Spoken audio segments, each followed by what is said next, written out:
enfin, dans l'histoire de les bipèdes font des trucs. Ok. Donc le premier temps dont les bipèdes font des trucs, c'est l'artisanat.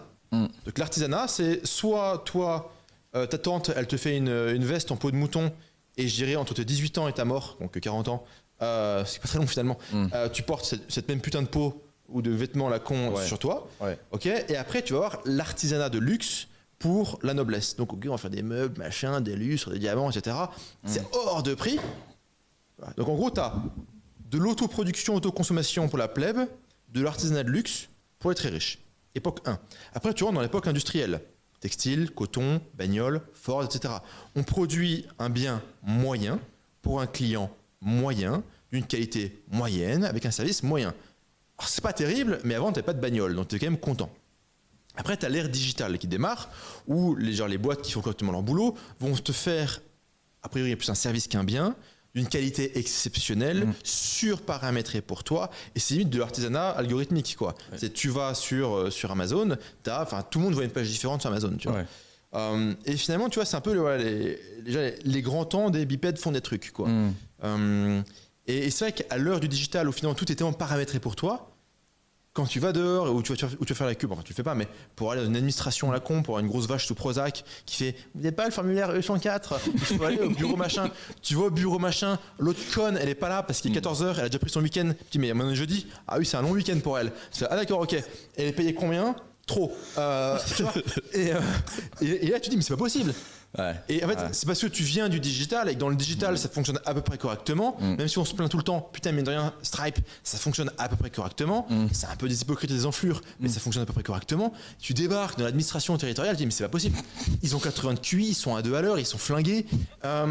Et pareil, quoi, tu vas dans les magasins, les machins, les trucs, les boîtes normales, et ça se tape le cul par terre, tu vois. Ouais. Et c'est parce qu'on vient du digital. La question, c'est est-ce que ça peut évoluer ? Ouais, peut-être. Moi, je pense qu'on va foutre de l'IA à la place de tous ces connards et ça va régler beaucoup de choses. Tu penses que ça va vraiment enlever ces bullshit jobs En fait, ils vont gueuler. Ils vont gueuler, les mecs. Parce que si tu prends toute la fonction publique, tu mets GPT et en fait, tu peux couper dans le staff à 50%. Ah ouais, c'est ça. Et donc, je pense que je suis curieux de voir comment ils vont réagir. Mais il y a un moment donné. En fait, je pense que c'est débile. Ils vont accueillir l'IA. Moi, tu vois le 3. N'oublie pas, enfin, le cheval de 3, c'est toujours présenté comme un cadeau. Attends, tu dis, hey, j'ai un cadeau pour vous. Tiens, la grosse vache sous Prozac qui prend son week-end, là, jeudi à 14h. Sachant que quand même, elle démarre la journée à 10h30. Tu vois, à peu près, parce qu'ils font 2 heures, bref, tu vois. Tu vois, c'est cette connasse, tu dis, j'ai une bonne nouvelle. Ah, d'accord, ok. La bonne nouvelle, c'est que tu vas pouvoir rien foutre. On va utiliser GPT. Ah ouais. Elle dit, c'est super, je peux rien foutre. Déjà qu'ils foutent pas grand-chose. Oh, mais là, elle peut vraiment rien foutre. Elle peut vraiment rien foutre.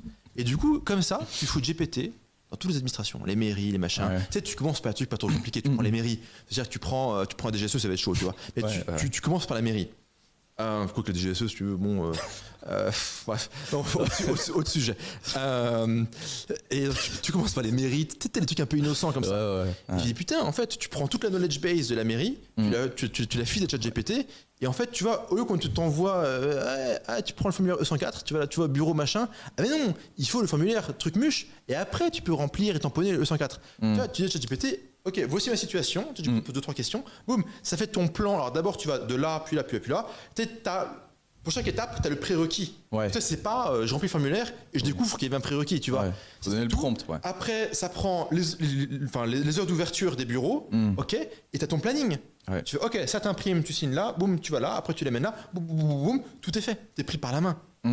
Et après, à terme, évidemment, tu remplaces tous ces connards pour mettre des robots. Et du coup, tu prends des humains pour ce qui est pertinent. Tu prends des humains pour des flics, des infirmières, des toubibs, des soldats, des gens qui savent, des pompiers, des trucs. T'en fais quoi de ces gens-là ? Tu leur fous un revenu universel chez eux Ouais, revenu universel, story Snapchat.